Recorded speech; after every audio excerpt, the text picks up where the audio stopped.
Get ready for the countdown. 10. Those who do evil to others, the killers, the rapists, psychos, sadists, you'll come to know me well. Frank Castle is dead. Call me the Punisher. So number 10, I chose, or we chose, or agreed upon, Thomas Jane as the Punisher. As Frank Castle as the Punisher. And everybody out there is probably just like, what? Yeah. Which I kind of agree with you on, because I was not behind this choice to be in a top 10 she was list. a little hesitant about putting him on this list, but then I kind of convinced her to put him on there, just because I feel like that this movie was very underrated when it comes to comic book movies. It entertained me. I thought he looked like the Punisher. I thought the action scenes were really good. Looking back on it, but we're not talking really about the movie as a whole. We're talking about him as a character.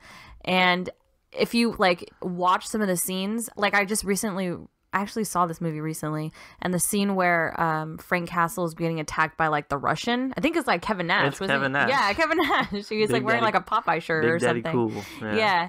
He just and it's just so fun. The whole scene is so fun. They got opera music in the background, I think. Yeah. And then his apartment mates are singing it so loudly that Ben they Foster is one of the apartment mates. Remember? Yeah, he is. Ben Foster's in there. And then Rebecca Romijn, I think she's in that movie. I'm not sure if it's her. But anyway, I think that, Thomas Jane was able to, portray the type of emotion, in the beginning scene where his whole family is murdered. Yeah. And just, I feel like he was able to, give off the right type of emotion that I was looking for in the Punisher, and that you can actually believe in the character and believe that, this... he's destined for revenge, or not revenge, but vengeance. Yeah. Looking at it a second time, I think Thomas Jane did a really good job. And if we were probably having a not so top 10 list, then John Travolta would probably make that list, which is in this movie too. Remember John Travolta in the movie? Yeah, I remember John Travolta in this movie. But yeah, and then in terms of what he wears and how he suits up, it's pretty spot on. It's not hard to portray the Punisher in terms of clothing. You got a black shirt with the white skull, and just ammoed up to the brim. But he looked like him. He talked like him. He walked like him. He showed his story really well. He was able to, like Tony said, have those super badass and kick-ass scenes and moments like that, but in the beginning have that really emotional reaction to sort of this huge thing that's changed his life forever. I thought he was pretty convincing. Yeah, and I'm pretty sure that we're going to end up reviewing this movie sooner or later on our... It is underrated. I agree. It is definitely underrated. All right, so that's number 10. Let's go ahead and get to number 9. 9. How'd you get inside that cloud? Also, how could you eat an entire box of Pop-Tarts and still be this hungry?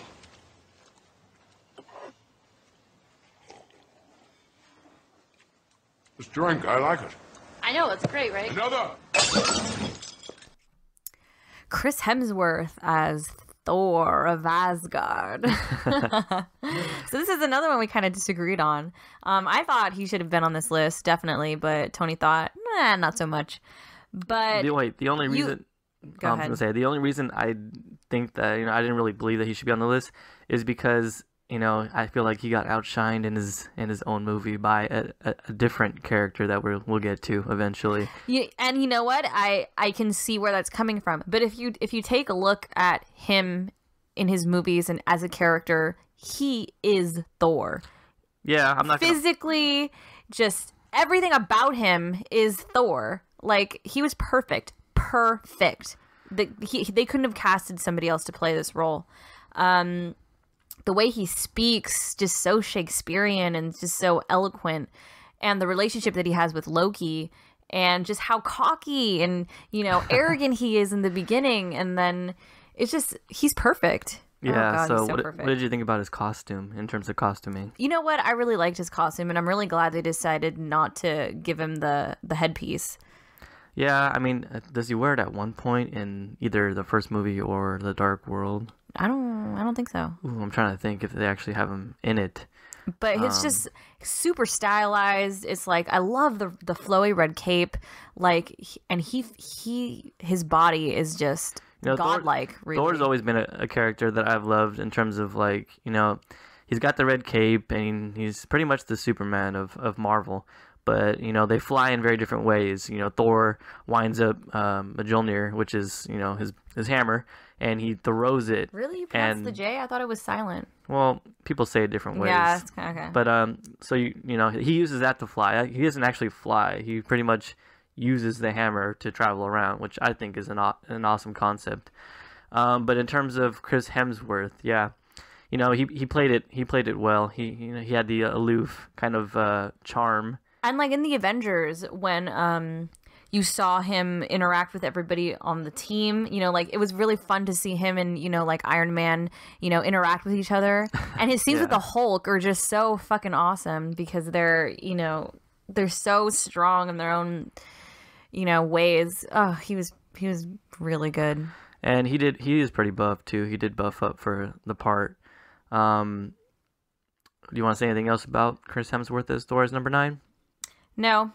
All right, let's get on to the next one. He's just perfect. 8. The real enemy is out there. I feel their guns moving on the water, targeting us. Go ahead, Charles. Tell me I'm wrong. Eric, you said yourself, we're the better men. This is the time to prove it. There are thousands of men on those ships. They're just following orders. I've been at the mercy of men just following orders. Never again.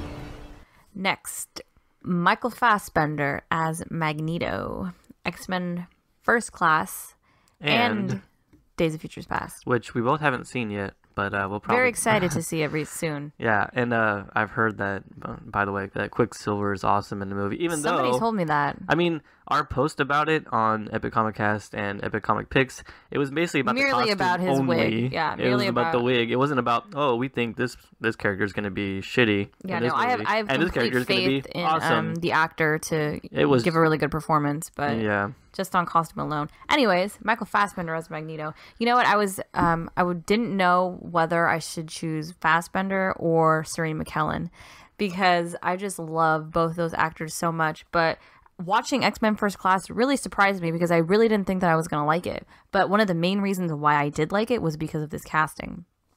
What do you think? I think he was good for Magneto. I liked how you can really believe that that him and young Charles were actually like really good friends, and you know, it comes across when watching the movie that, you know, you really care that these two people really cared a lot about each other, and they were really like BFFs at one point. And you know, the way Magneto, even though they have such, you know, contrasting ideologies when it came to mutants and humans, you know, like the way Fassbender like just shows his, you know, disdain for the human race and is just absolute certain that mutants are like on a completely different level and that they're superior in every way. It just, oh god, his speeches, the way, you know, he talks so eloquently and the way he's able to command everybody's attention and become like the leader, it's amazing. I loved it. Yeah, and then also his helmet was badass. His helmet was badass. Like, in the movie, he had like was it like silver and black to begin with? Or it wasn't black, it was like more of a gray. Yeah. But, you know, it was the classic Magneto helmet from the comics, basically. And at the end of First Class, you got to see the red or the burgundy, the burgundy helmet come out. And he referred to himself as Magneto. And the way he said it, you know, was pretty awesome. And it's excellent casting too, because if you think about if you have Serena McKellen in the previous films and you think about Serena McKellen like younger, you get Michael Fassbender. It's perfect. I loved it. Yeah, and even what's it called? Do you want to talk about Charles now, or do you want to leave that later? Xavier. I think Professor. Okay. Also, yeah, we were thinking of whether putting Professor Xavier on this list. He'll actually probably be. You know, I'm not even going to tell you. But I think James McAvoy did a really good job with Professor Xavier. 2. That was the actor's name? Yeah, James McAvoy. Oh, okay. You know, not to take any attention away from this is Fassbender's number. He is our number 8 best. But yeah, like this movie completely, you know, blew me away in terms of what I was expecting. And it makes us excited, you know, for watching the, you know, Days of Futures Past. The fact that they're taking 2, you know, completely different, you know, like casts, you know what I mean? Yeah. And then like putting them together in like a movie So where you it can showcases the old and the new. Yeah, like yeah. that's so cool. I don't think that's been done before. The time traveling aspect's going to open up a lot for X-Men franchise. Yeah, that's a completely genius idea, genius. And like even in First Class, when you get the cameo of Wolverine, even like that to me was just like, oh, cool. You know, remember when Hugh Jackman is at the bar, right? And now they're going to be in a movie, you know, together and they're time traveling. I haven't seen it yet, but I have really high hopes for this movie and I hope it doesn't disappoint me. All right, so that's our number 8. 7. Don't kill me! Don't kill me, man! Don't kill me! Don't kill me, man! I'm not going to kill you. I want you to do me a favor. I want you to tell all your friends about me. What are you? I'm Batman. Michael Keaton as Batman. Batman and Batman Returns. So, now, do you want to talk about how it's not Bale and it's Keaton first? Yeah. We thought a lot about this, and definitely I think Keaton, there was just something about the way that he played this character that made him just so much more likable as Batman, as Bruce Wayne, rather than Bale. And whether he was in the Batsuit or, you know, when he was just regular Bruce Wayne, like Keaton is just he's a charming, but he was also brooding. He was serious, but he had little, you know, he had quips. Like he was funny. He was funny. Like, yeah, you know, the movies are, you know, they're take them for what they are, but just as a whole character, I feel like he embodied, you know, the more of the Batman that I love. And he was one of the first, you know, castings where people were like, no, he was Mr. Mom, and no way. Like they thought he couldn't pull it off because of his previous roles. And he was just perfect. Like his relationship with like Kim Basinger like was stupid because she didn't really need to be in the movie at all. But his bad voice was, you know, spot on. You know, he didn't his bad voice was perfect. And just like the way he interacted with like Alfred, and just he was just so charming. And then when he was in the Batsuit, you know, he kicked ass. Bale to me, he worked for the hyper stylized like realness of the movies of the Nolanverse. It did work. Like I'm not saying that he wasn't a successful Batman. I'm just saying that personally we liked Keaton more. And the reason Bale's not on here for me is because Bale's voice sounded like he was gargling rocks the whole time, and as soon as he would talk, it would throw me out of the movie. It would pick me up and launch me out of the movie. Yeah, it was like, what the hell? It was something this? that nobody could ignore. You're just trying to get into it, and he starts talking. And it's just like he. It's not that Yeah, it's not that he was not convincing. It's just that voice. Yeah. And that had a lot to do with me not really. What's up with Nolan voices? I mean, Bane's voice too. I mean, a lot of people thought it was like Kevin Smith clever contrast to his. Talks about on his podcast that he likes Bane's voice and that it makes him seem like more menacing because it's so like out of the ordinary coming from a man like him.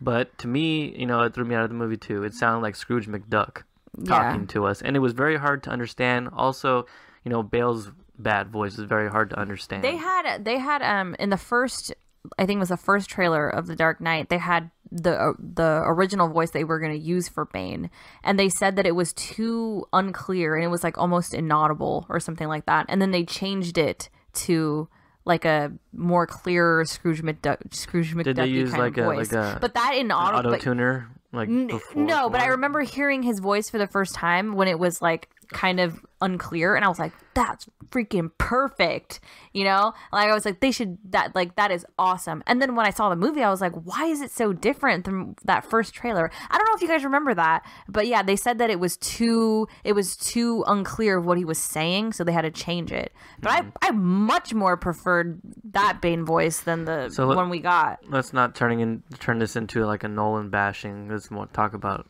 you know, Keaton and why he's here. What about Keaton's bat suit?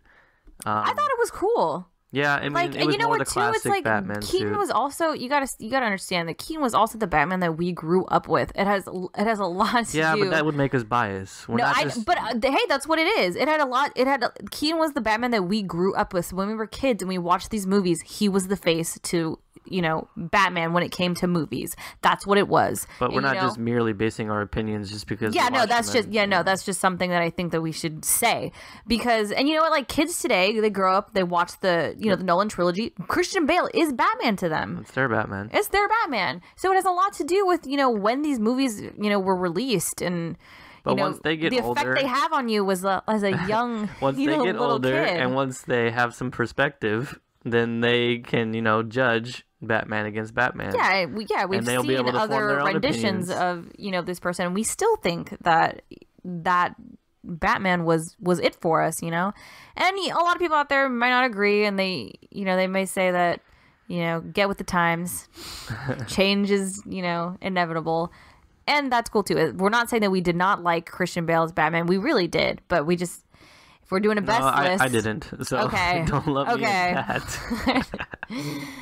We're not gonna bash Christian Bale because that's just not what we do here. Okay. No, I'll go ahead and bash him. Did you like him? Did you as like Batman? Christian Bale's Batman? Yes, I think Christian Bale's an amazing actor. Some of his. I mean, I liked The Prestige. I liked what other? He just gets so like enveloped in his role. I like him as an actor. American Psycho. Like him as Batman. But anyway. Okay, well, that's our number 7, Michael Keaton. Now, let's get on to the next one. 6. Whatever life holds in store for me, I will never forget these words. With great power comes great responsibility. This is my gift, my curse. Who am I? I'm Spider-Man.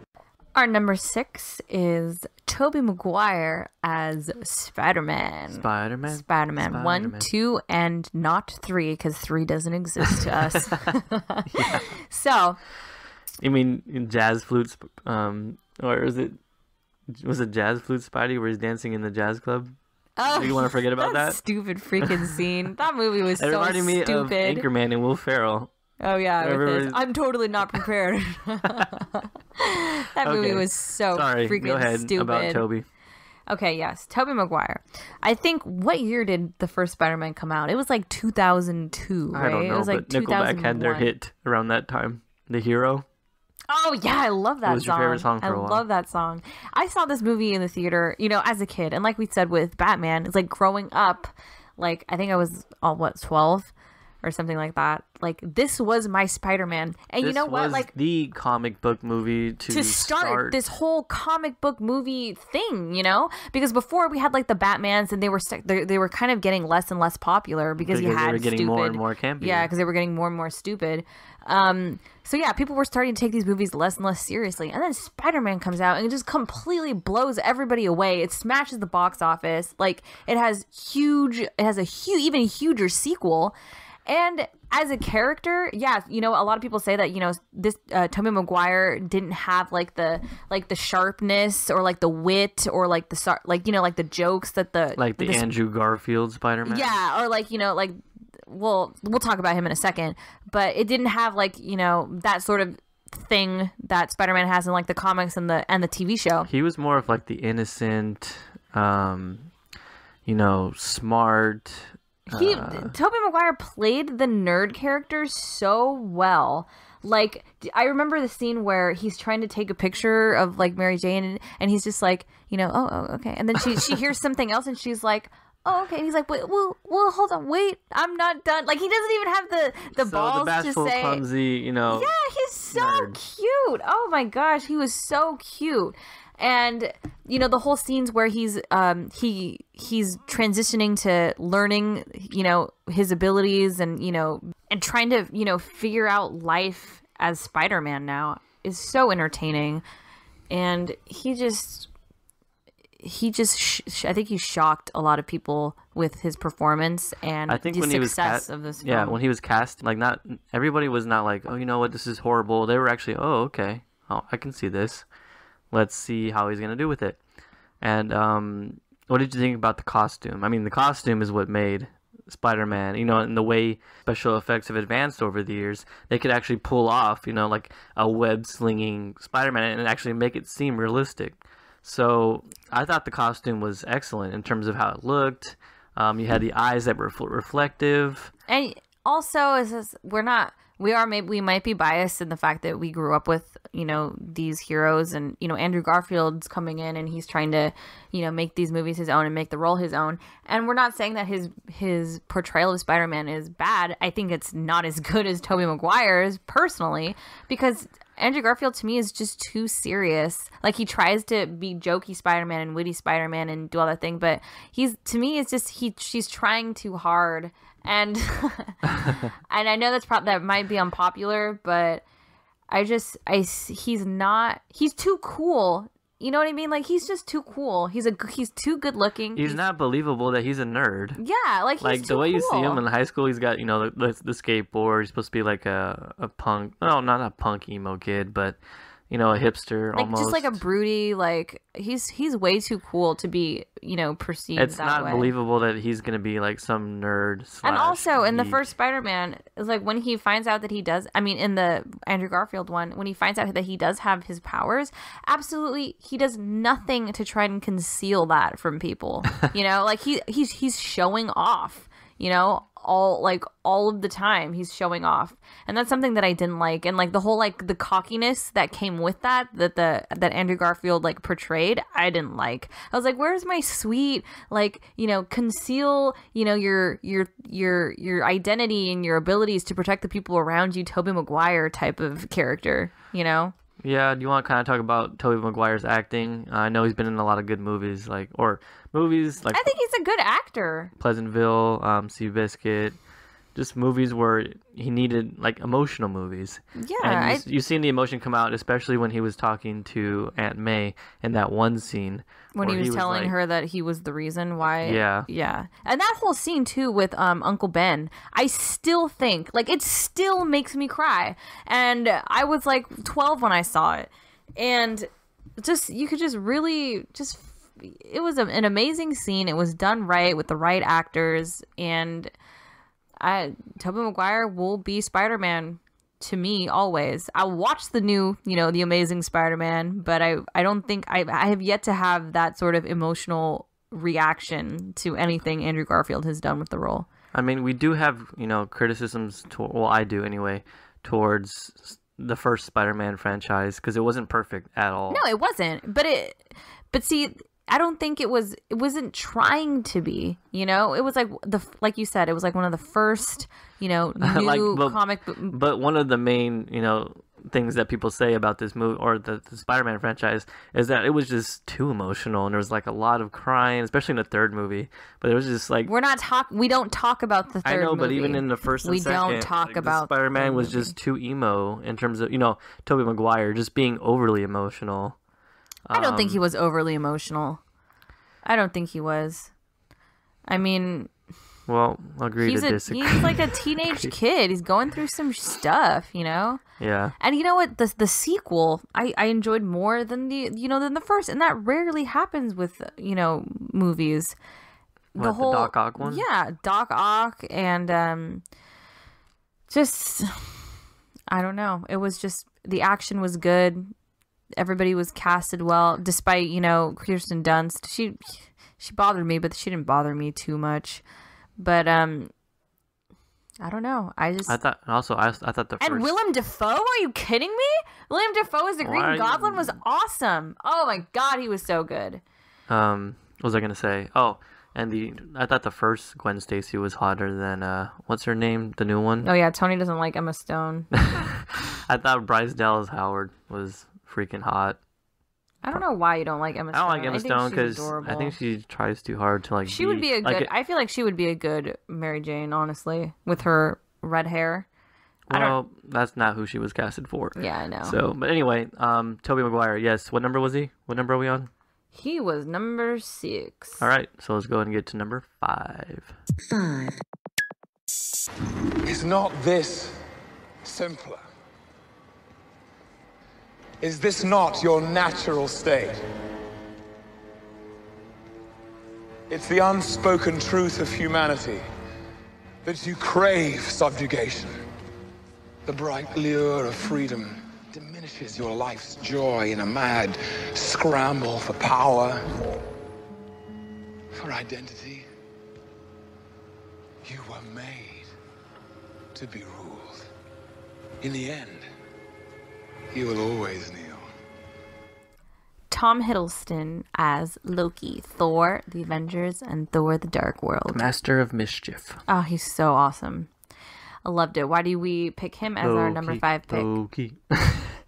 I picked Loki, or I'm the one who mentioned him in the first place. You haven't even thought about Loki. Oh, please. I was going to have him on here. Yeah, right. Anyway, so Loki, I mean, what am I saying? Why am I calling? See, I'm calling him Loki, and it's Tom Hiddleston. Yeah, but, he just completely embodied the character. Yeah, he embodied the character. It's really hard to outshine Chris Hemsworth as Thor. It's hard, but guess what? He does it. It's like on screen, who do you watch? You watch Loki, who's this like frail, Brit. I think, isn't he British, the actor? Good question. Yeah, as opposed to like this Australian super god with these rippling muscles, and you're watching Loki instead. Physically, no match for Thor. Yeah, you're watching mentally, Loki instead. Thor has that soft spot in his heart for Loki because they are stepbrothers and they did grow up together. And Loki always preys on that, and you can tell just by looking at Loki's face that he's always up to something mischievous. He's got that look about him, like he's and Tom Hiddleston, a trickster. Yeah, and Tom Hiddleston does it perfectly. Like the way his mannerisms, like the way he talks. Did you ever see that clip of him? It was on YouTube.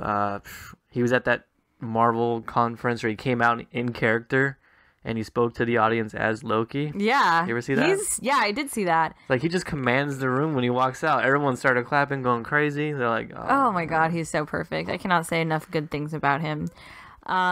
Even in the Avengers, when he was up against like really big names. I mean, Tony Stark, the Hulk, Thor and Captain America and all these people. Yeah. And he was just able to hold his own as a villain against all of those superheroes. And every time he was on screen, it was like a treat. Even though we had all these treats already. Yeah. Like he was on screen, it was still like. I liked his interaction with Black Widow when he was like being held captive. Yeah. And then she was like trying to trick him and get information out of him, and he was like they were playing back and forth. And then he was just like, "You brought the monster," and she was like, "Huh." His plan is to unleash the Hulk. Like it was just so cool. Yeah. Like, and then outfit wise, straight off the comic book. Reindeer games. Remember, Tony Stark calls him. I didn't get that joke. Reindeer games, like the movie, because he had his reindeer thing, his reindeer looking. That's a unicorn thing. Oh no, never mind. Because he had hooves. No, his helmet with the protruding. Got it. Oh, Lord, I got it. How do you not get that?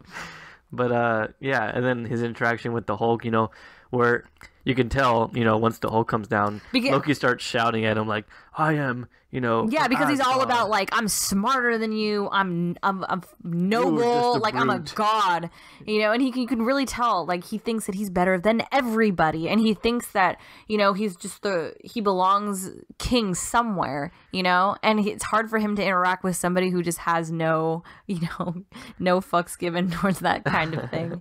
Yeah, and even in that first scene in Avengers where he like he kills the politicians at that party, and then he makes everybody kneel before him. Yeah. That's fucking awesome. And also in the Dark World, when him and Chris Hemsworth actually you think that as an audience member, they're teaming up, and you think that Loki betrays him. That was such a cool scene. And then you find out that he was actually like helping him out. Yeah.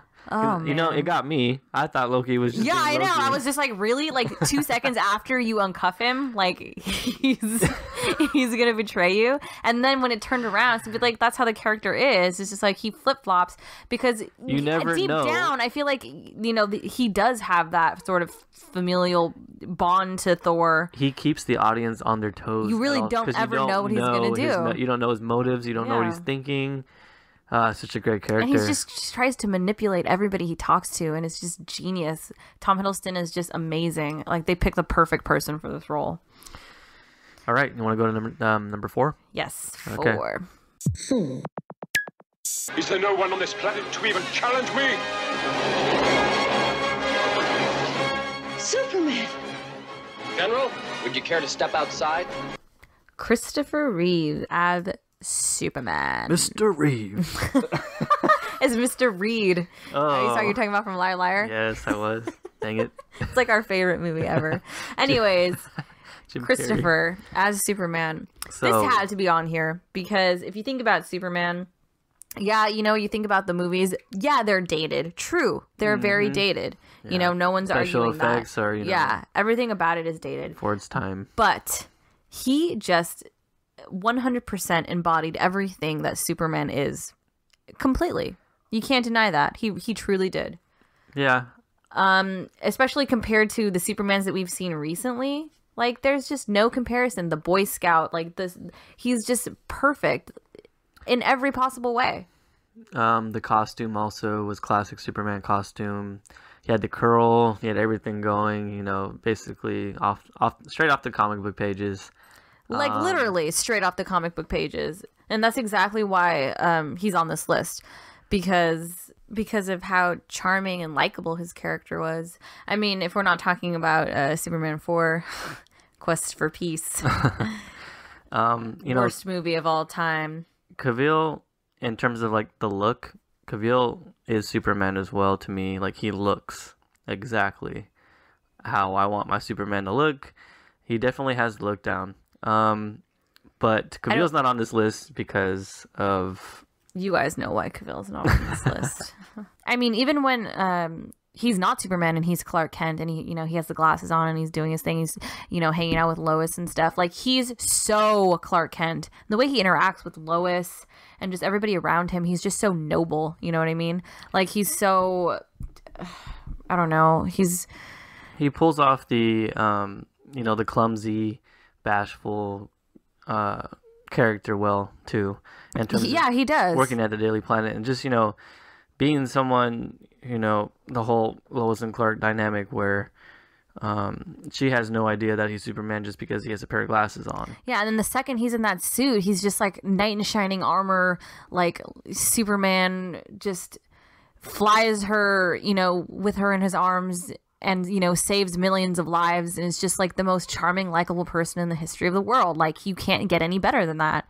Yeah, so we had to add Christopher Reeve as Superman. And you know what? Just Christopher Reeve, like, his accident and stuff, like, so tragic. Like, such a sad thing to happen to such a great man. Yeah. And he really just... I thought it was really cool how in Smallville they had, like, Christopher Reeve come on for a couple episodes. Oh, yeah, I remember that. Yeah. He was that professor or something. Yeah. And he was helping Clark out. Yeah, such a touching, like, thing to bring him onto a Superman project like that. And I bet you it was, like, extraordinary for the cast to, be in the presence of, him. And it's just such a sad story. But his legacy will live on through these films. Yep. All right, let's go ahead and get to number 3. 3. I'm the best there is at what I do. But what I do best isn't very nice. So number 3 is Hugh Jackman as the Wolverine. And Hugh Jackman as the Wolverine for centuries to come, since he is the only person who has portrayed the Wolverine for over 8 years? I don't know, it's getting up there in years. But we literally have seen Hugh Jackman play and nobody else the Wolverine in every single movie. You got X-Men, you got X-Men 2, you've got First Class, you've got Days of Future Past, Last Stand, you've got X-Men Origins, you've got that solo Wolverine movie in Japan that sucked balls. Wait, which one? He had his own movie. I think he was just called The Wolverine. Oh yeah, I remember that. That was really stupid. Yeah. Anyway, it's like even though these movies are bad, though, it's like when he signs on for the next one, we're just like, yep, that's the way it should be. You know, like he can't disappoint because it's just who he is. And he entrenches himself into the character in terms of, you know, the working out, getting his body ready to look super shredded. He's fucking jacked, dude. You know, he gets into it and he enjoys what he does, and that comes across to the audience. Yeah, if you ever when see an actor loves what they do and we believe as the audience that they love what they do, it makes it better for us. Like you even see him in interviews, and you know, since Wolverine is just a big part of his career, he's always asked about it, and every time he talks about it, he's always smiling and he's always talking about how fun it is, and he's always talking. I mean, it's probably a lot of work to stay, you know, to keep up with like the getting his body right for that type of role, you know, and it is probably draining to do this many films, you know, as this kind of, you know. And he's not one of those actors who are like, oh yeah, you know, I play Wolverine, you know, in that comic book movie. Yeah, no, he's like, he loves you know what? I love this character. Yeah. He loves the character Wolverine. And it comes off Hugh in the way Jackman he is speaks just, about it. He's such a likable guy. Like, and you know, because he's so likable, and because, you know, we know the kind of person that he is through like interviews and, you know, like cons and stuff like that. It's just when you see him as Wolverine and he's just like completely like Logan, you're just like, wow, dude. Like, not only is he Dog like tags, a really wife beater, not only is he like out. a really cool guy, but he's an amazing actor to be able to just be so. The aggression of Wolverine, you know, the amount of aggression it takes to pull off a Wolverine, Hugh Jackman does that perfectly. The way he looks is spot on. His little mutton chops. Even to the hairy arms, you know, just small details that make Wolverine beastly.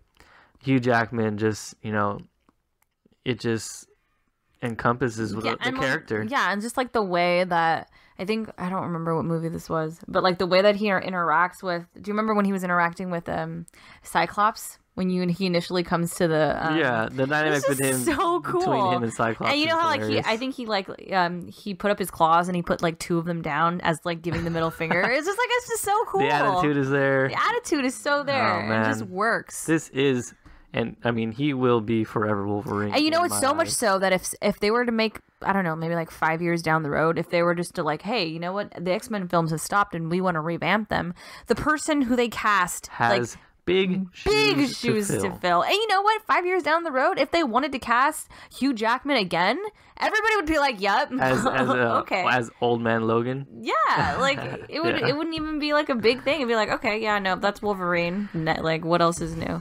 I mean, we never once did see him in, you know, the classic yellow and black spandex will costume. They do them? Did you know there's a picture floating around of like specs from like costuming from the old movies, and they actually had that outfit that he could have that would be worn. So but you know, cool. we've seen him in the black, the all black leather jacket kind of costume, and then we've seen him in, you know, classic, you know, white tank top, you know, the dog tags, beastly Wolverine. But as far as his costumes go, it doesn't take much to look like Wolverine. Yeah. But as far as, you know, acting wise and personality and attitude and all that, he's got it. Yep, he's our number 3. All right, moving on to number 2. Killing is making a choice. Where are they? Choose between one life or the other. Your friend, the district attorney, or his blushing bride to be.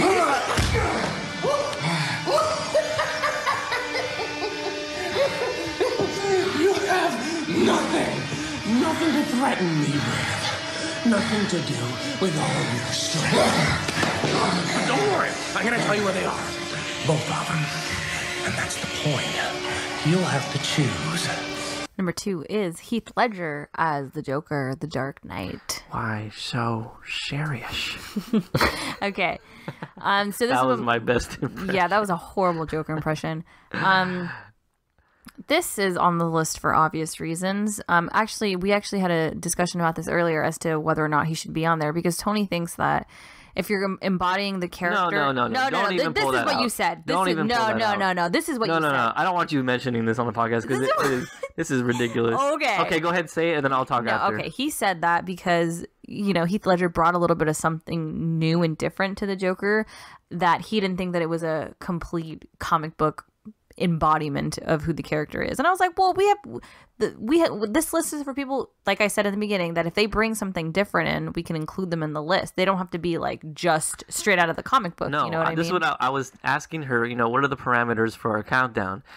Is it going to be, which superhero / villain is closest to the comics? That's what I was saying. I didn't say, Heath Ledger should not appear on this list because he makes that's what you said. It's a different version of the Joker. Anyways, okay. It is a different version, but like I said, if they're good and they're believable, they belong on this list. And everybody too. knows, or it's known that my hatred towards the Nolanverse, but I can be objective. I love the Joker. I love Heath Ledger as the Joker in The Dark Knight.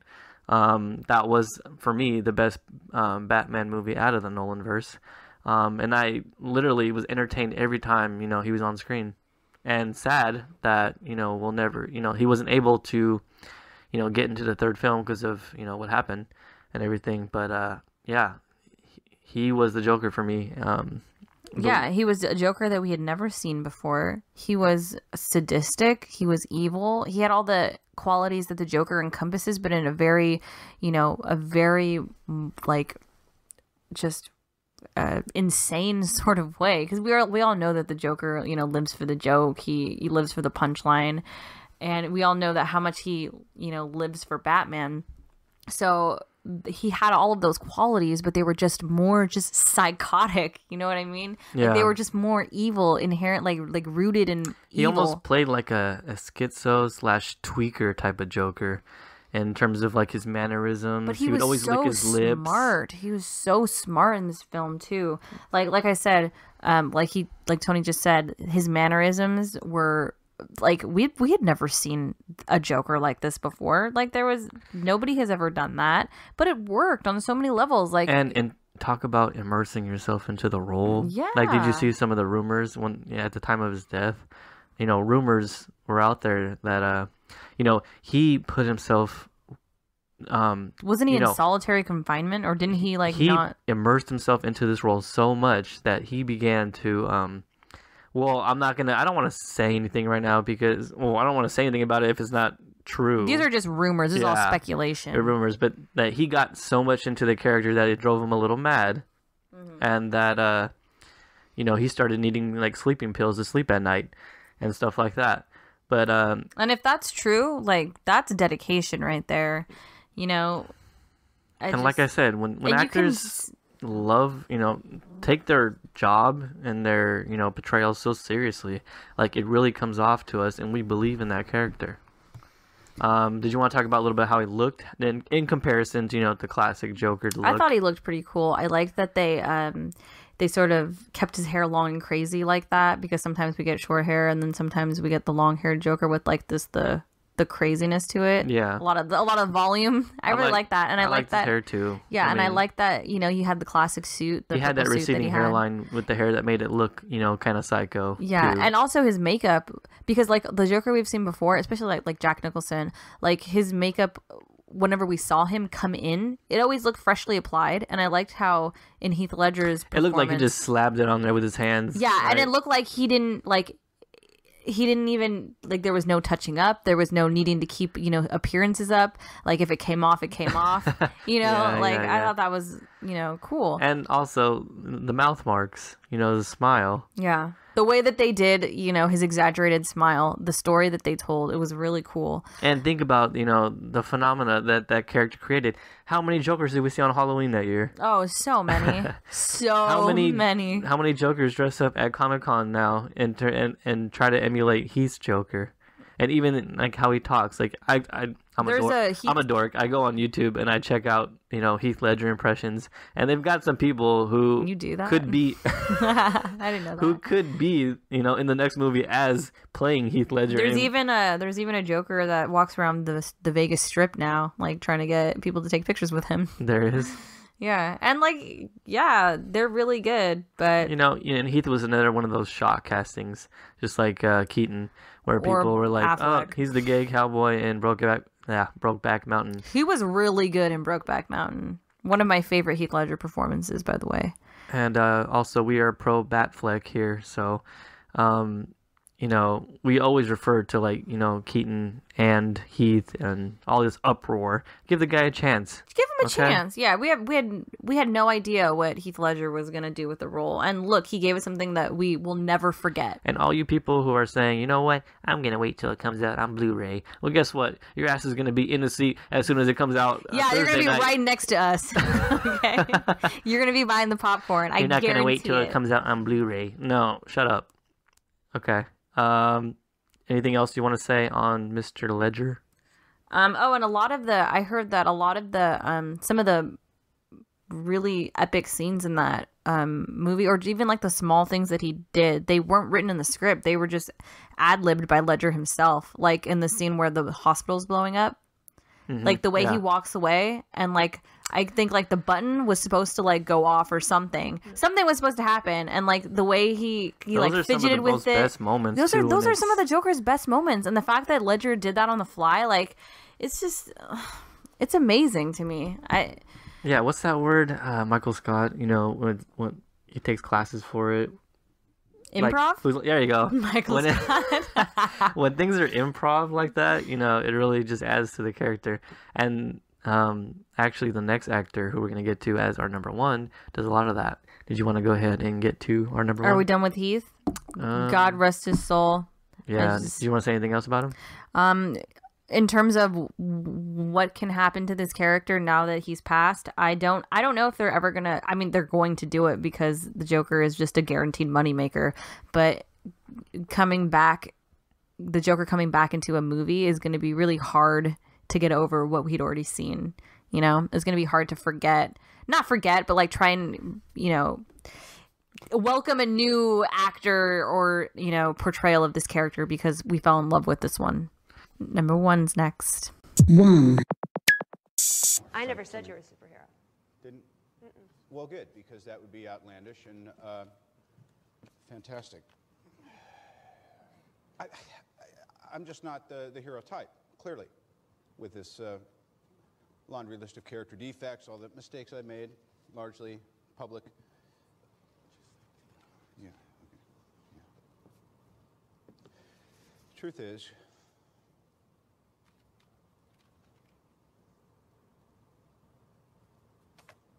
I am Iron Man. Number one. Iron Man. No, let me say it. Go. Robert Downey Jr. as Tony Stark. I said Iron it wrong Man. too. I said Iron Man 2, Iron Man 3, and the Avengers.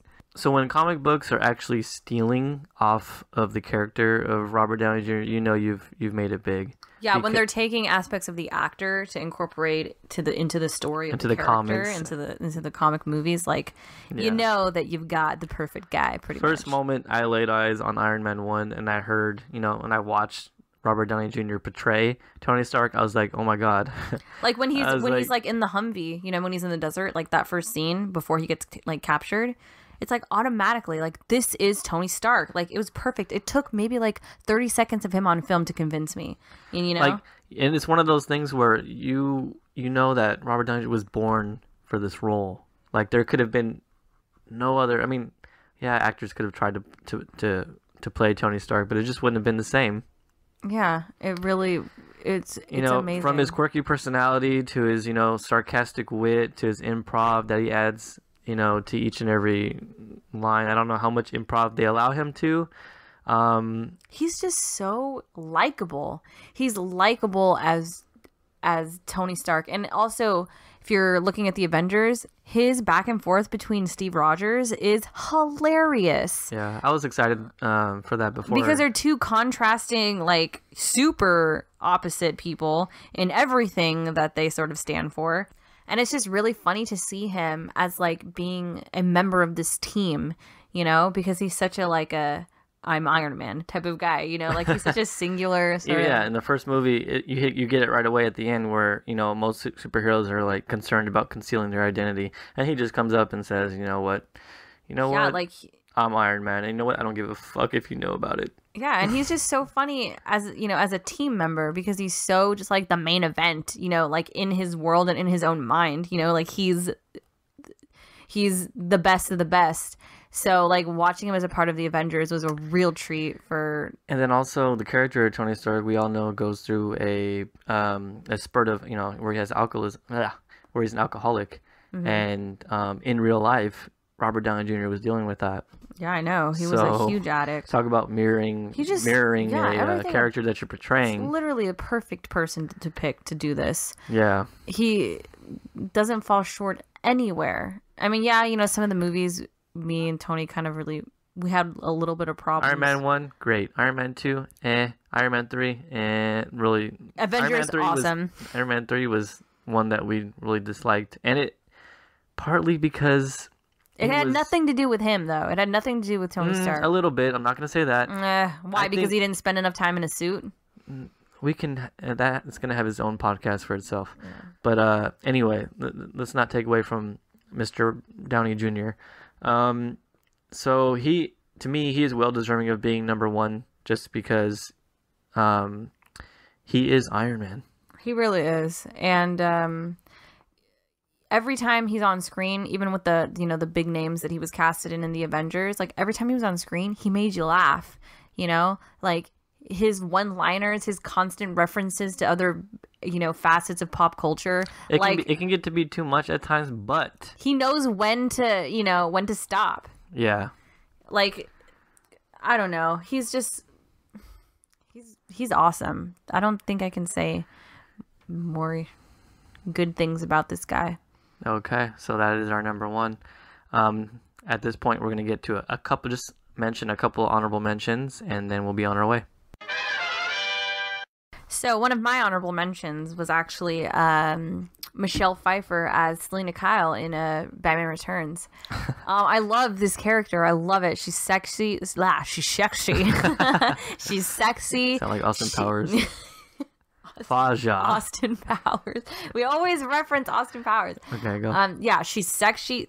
Oh my God, she's sexy. She's sadistic. Her costume is perfect. Like she's the Catwoman I see like in my dreams. And I didn't really want her on this list. That's why she's an honorable mention, just because she was just I thought was like a little too far away from the actual character of Catwoman. I mean, yeah, but I think for that movie that it completely worked. I loved her costume. I loved everything about her. Oh, believe me, I loved her costume too. I'm not saying her costume was bad. Okay, so she's an honorable mention. Okay, who's next? Another one, James Marsden as Cyclops. That was one of mine, James Marsden as Cyclops, because I thought he played the ultimate dick, and he played it well. Yeah, he was really cool. In terms of, him being jealous of Jean Grey, and his back and forth with Wolverine. Like, he looked like him with the visor and everything, and he played like an asshole and a dick. The chemistry really well. that him and Logan had together as sort of in the beginning when they're rivaling each other, that was really cool. Yeah, and Cyclops is pretty much the ultimate prick when it comes to Logan and their relationship, at first anyway. But go ahead. Next, we have Chris Evans as the Human Torch. This was one of mine, and I know he's good as Captain America, and I believe in him as Captain America now. But in the past, like when he was the Human Torch, he was Johnny Storm. He was Johnny Storm. Like, he was the only thing about those movies that were good. Yeah. Like, in terms of being the hothead. He was the only one you wanted to see on screen. He's the only one that you cared about on the team. I mean, God, nobody cared about Sue Storm.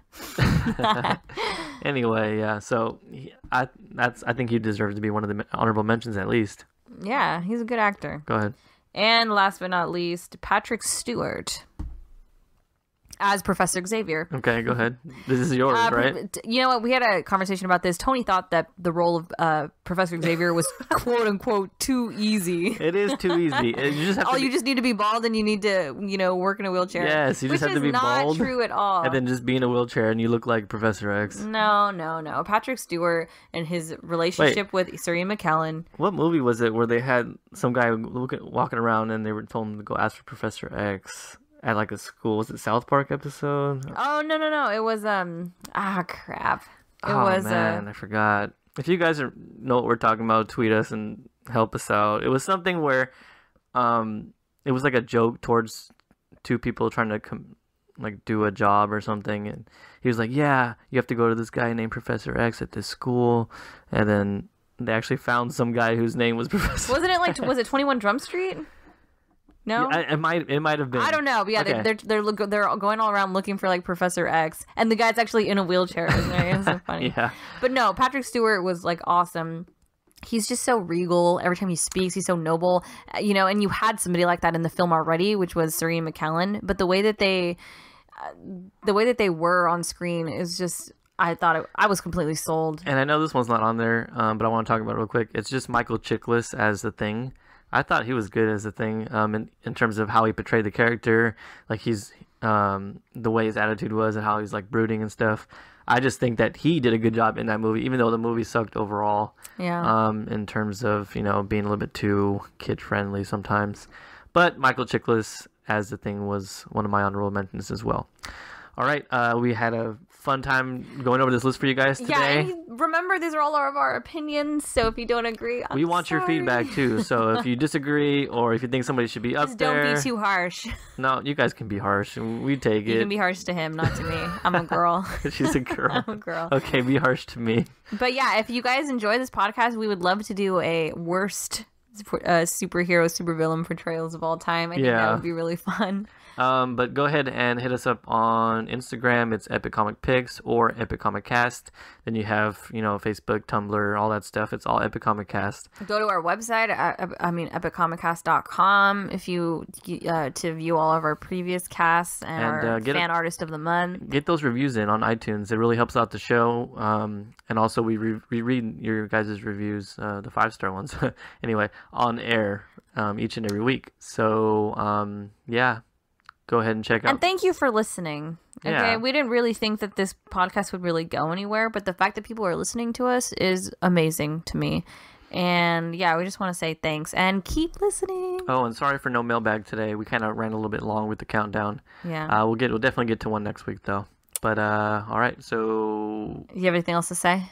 no, go ahead and sign us off. All right, I'm Karina Michelle. And I'm TC. Have a great day.